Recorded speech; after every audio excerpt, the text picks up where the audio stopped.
Oh, hi there. I'm so glad you're here. It's your host, Magic Mirror.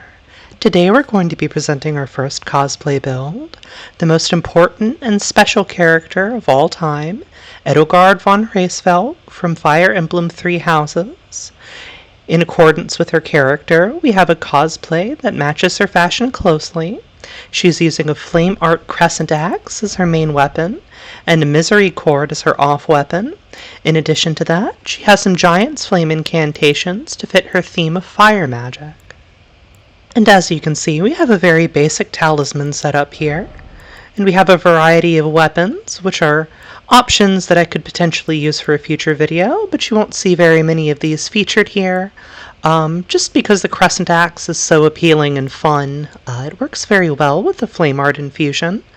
That duelist great axe is pretty tempting too, but I find it rather difficult to hit people unless you're just mindlessly trading with them during combat. And we do have a jar cannon too, because we always keep that thing on us, and of course the icon shield for healing in an emergency. That's pretty much the build, so I would love to show you the invasions and show you what Edelgard can do.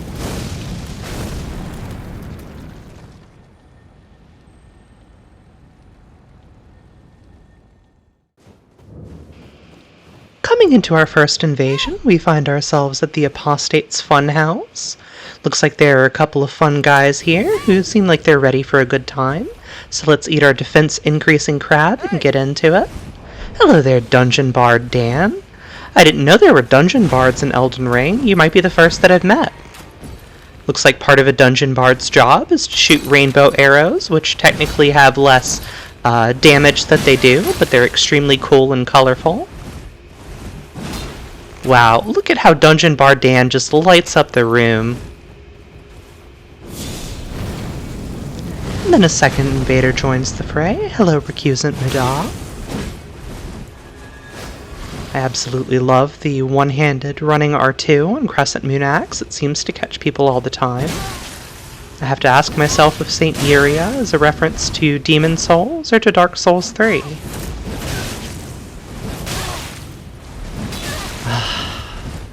That one-handed R2 catching two people at once, taking out the Misericorde, chasing down Saint Yuria, and then getting backstabbed, but we still won the invasion. And now we move on to the Seethwater Cave, where it appears that the host and the phantom don't realize that you get invincibility frames at the beginning of an invasion. Goodbye, Denny Marbles. And now we find Edelgard locked in a one-on-one with none other than the King of Hell. Pop Endure on a Misericorde, hit Burno Flame, seems to be pretty effective. Start to chase down with the Misericorde. He hits that Royal Knight Resolve, which we are about to dramatically underestimate, and take massive damage. But that's okay, because we're not afraid of massive damage. We hit the running R1, then the Flaming Strike, which combos into the R2 sweep. And the King of Hell has been defeated by Edelgard, who we love, and adore, and cherish. And here in the Limgrave tunnels, Edelgard has been waiting for her enemies to drop down from the elevator. Here they are. She has a greeting for them. Pop that wondrous physic. Give them another nice greeting with the Giant's Flame Take Thee. And it seems they have a greeting for Edelgard as well, in the form of Sacred Relic Sword Fuck Spam Wave. That's what it's called, right? And we can see that we're at a disadvantage in this situation, so we are going to do what is known as a strategic retreat. They're going to pop regen and get ready for their next assault, but we have a little trick. We know a little spot where people usually don't think to come. Instead of taking the elevator, we just take the rocks down. And we wait. And wait. Da da da da. Da da da da. Da da da da. Da da da da da da.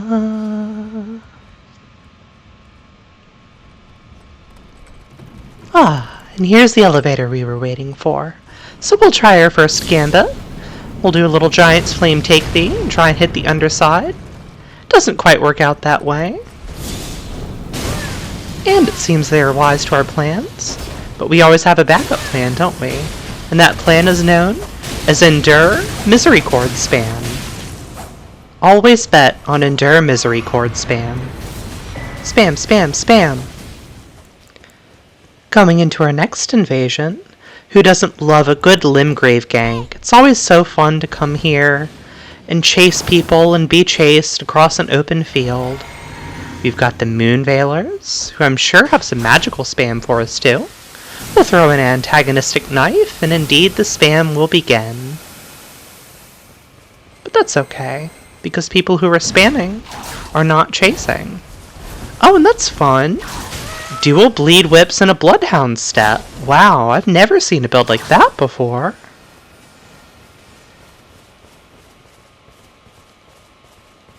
You know, have you ever cried before because you love Edelgard so much and you admire everything that she did with her life and everything that she so courageously sacrificed and everything that she was willing to do to change the world no matter what it took?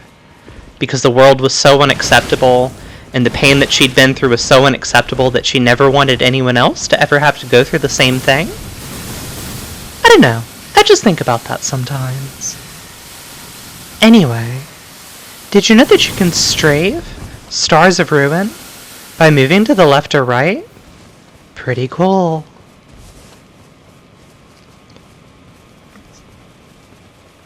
And so we'll let them chase us a little bit longer. This is just what you have to do in Limgrave. And then you do a little turn and burn. You smack them with that Flaming Strike combo. Then you take out your Misericorde. And you give chase. And you give chase. And you chase some more. And then your patience is rewarded with that long-awaited kill. And it doesn't matter who was present or who hit you with Moonveil, because you're the winner.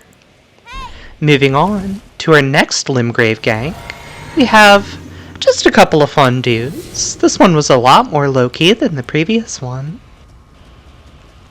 And as we can see, one of them appears to have the Giza's Wheel, while the other has the Executioner's Great Axe.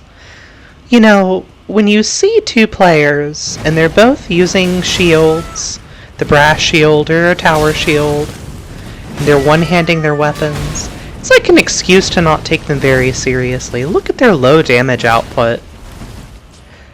And here the Phantom is going to go into a panic roll cycle, as players often do when they're not particularly knowledgeable about the game. Or if they're me and they're just really freaked out. We're going to miss the parry because we assume he's going to attack. And then he blocks at a very inopportune time, sealing our victory. And then we get that parry we wanted so badly. What a lovely thing. And yes, you can parry a colossal weapon, as long as it's being one-handed.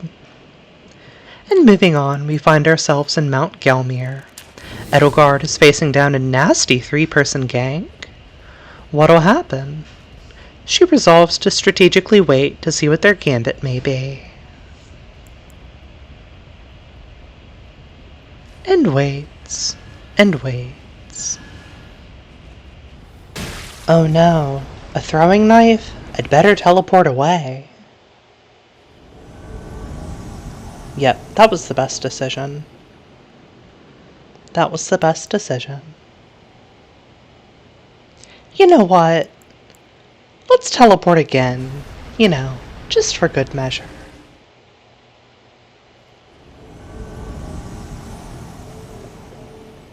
And here we find ourselves in the perfect spot, actually. One of the 3 has been separated from the pack, so we're going to engage and give pursuit. You can see that he's got a little bit of an arcane build going on. He's got that off-curved sword with the poison. He's got the dancing blade of Eochaid. Start out with something a little bit aggressive. The Giant's Flame Take These does not connect, but the R2 does. He's gonna R1 spam in our face. Not really advisable. We're gonna free aim the Giant's Flame Take Thee and take the kill. Not too bad, not too bad. I guess I was worthy, huh?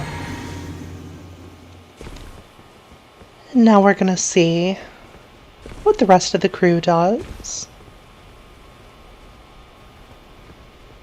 I think it'd be a little bit much to teleport away, especially since that would mean we would lose our regen buff. And sure enough, they show up. We have a greeting for them. It doesn't quite connect. And somehow that other person had been pursuing us the entire time. We hadn't noticed it. But it all works out. So now the person who's chasing us is being chased by us. And the other person who was chasing us, we're also chasing. There's a lot of chasing happening in this episode. And since we have the opportunity to get the drop on them, we have a little greeting for them. Giant's Flame Take Thee in the face. Always free aim. So they're just going to stand there thinking that they're protected. Endure. Burn O Flame. A nice little opening gambit.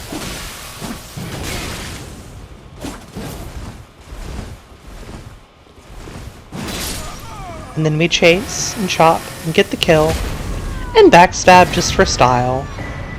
And that's how we beat the 3-person gang. Oh yes, Edelgard's clearly fired up. Can you see how excited she is? And now we find ourselves on the Altus Plateau. It's a lovely sunset. We have a nice little 2-person PvEer crew. Give them a nice little greeting. One of them appears to be my mama. The other appears to be a maker of some sort.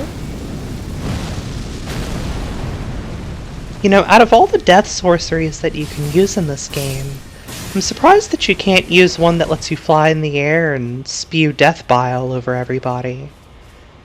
That would be pretty cool.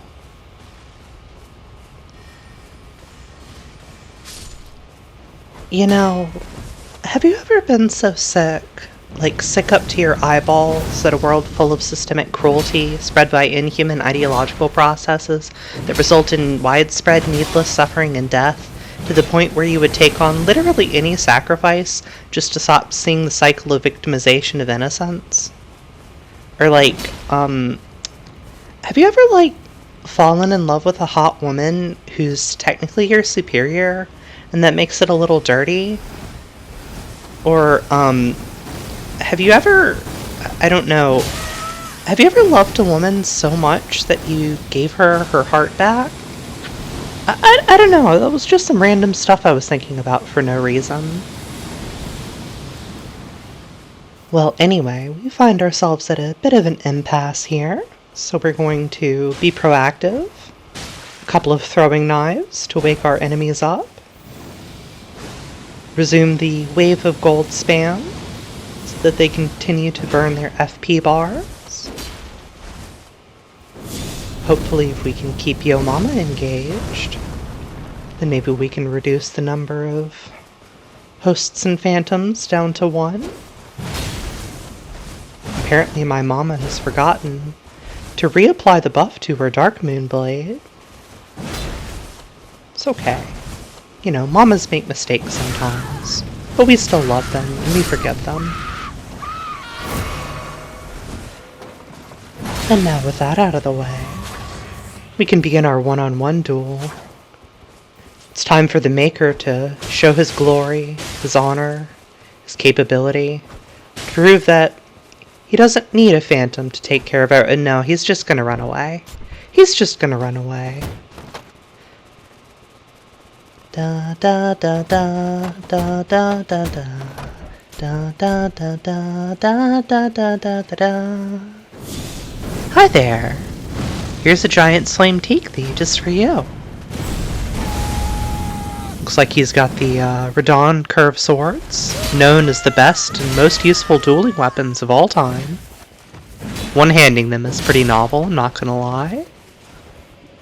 And I have to say, I'm pretty glad that he only ran back to the Grace rather than running all the way across the map and never engaging me at any point.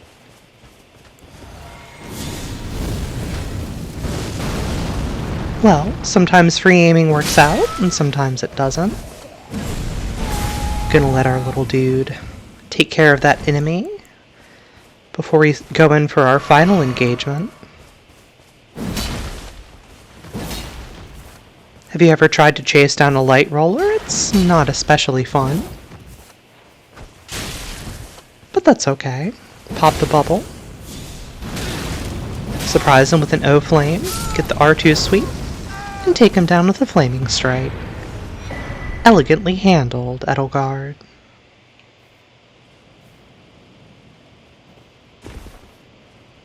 Hey, did you ever notice that Edelgard is the only leader in 3 houses with any ideas about how to make the world better? Like, Claude isn't a bad person, but he's almost completely apathetic and anchorless, and most of the Golden Deer route focuses on him going along with the flow rather than proving his mettle as a tactician and an original thinker.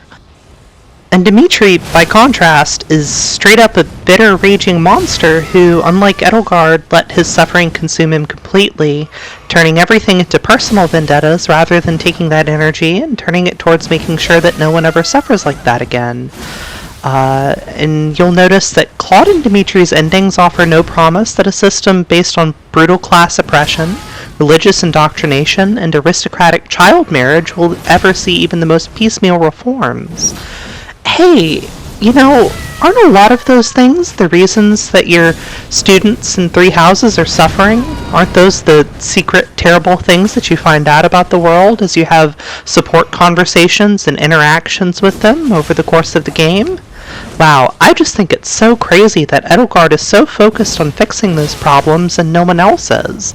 It's so crazy how Edelgard is the only house leader who's able to understand, for example, how Lysithea feels.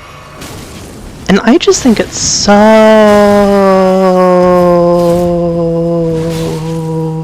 crazy how Edelgard's route is the only route where the heart that was stolen for Byleth by the Church of Seiros is restored to her and made to beat in her living chest once more. Anyway, that was just some funny, random stuff that I was thinking about. I come up with crazy shit like that from time to time. Wow, hey, and what about that Elden Ring? What a game, right? Love Elden Ring. Love to kill. Love endless Elden killing. Now what the heck is happening in this invasion? I killed that first dude, then they got mad and started spamming dragon breath at me. Guess it's time to teleport out of here. Not looking very good for me. I've got to eat this scarlet rot for the rest of the invasion. Waves of gold being spammed in my face. But that's okay, because Edelgard is not daunted by adversity. We're going to put on the icon shield and the blessed dew talisman. And we're going to scamper, yes, scamper our way through the mountaintops of the giants until we find a place of safe purchase. And we're going to wait and let our HP restore. We may be out of flasks, but we're not out of spirit. And finally, Dragon Breath Kun shows up and spams Dragon Breath in our face again. But this time we're ready for him, aren't we? Pull out our axe again. A nice, slow, hard swap is the only kind of hard swap I can do. Waves of gold. Pretty easy to dodge when the latency is not bad. Pre-aim a Giant's Flame Take Thee. Deny the Dragon Breath. And rush him down. Remember what I said earlier about panic rolling and about how people who don't have any skill just start a cycle of panic rolling? That's pretty much what's happening here, isn't it? Yoake no te o tori takaku habataku himade. Blah, blah, blah, blah. Stop panic rolling. Catch flame, crescent, moon, axe, Misericorde.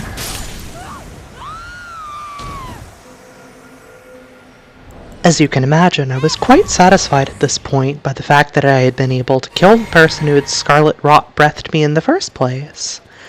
And now we resume our long hike back, where we can hopefully kill the host. And we scamper, and we scamper. And we do find out that in the meantime, the person we dueled at the beginning has been resummoned. So we're going to harass them with the jar cannon a little bit. Always keep that thing on ya.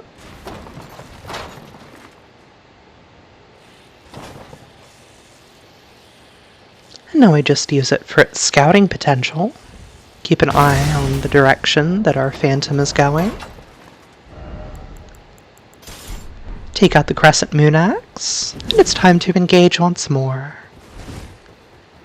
We already know what sort of tricks this one has up their sleeve, so we're just going to get right into it. Take out the parrying tool. The R2 one-handed sweep is always nice, a little follow-up. Dodging is not too difficult when it's this heavily telegraphed.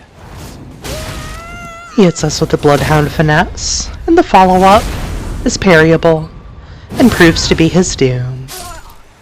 Goodbye.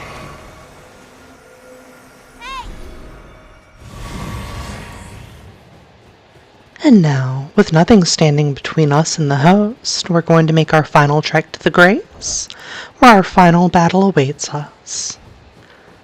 We're greeted by a host who shoots projectiles and reveals a rivers of blood. We're not afraid of the rivers of blood, but we have to manage the health that we have effectively, since we don't have much in the way of healing right now. Free aiming proves to be ineffective, but that's okay. Keeps him at bay. We hit projectiles, we rush forward, and we whiff our first parry attempt, but that's okay, because we pretty much know what this host is going to try and do. And then we get that parry, we take the riposte, and the cowardly host is defeated, once and for all time. Thank you so much for watching this compilation. That's going to be it for today. Stay tuned for more.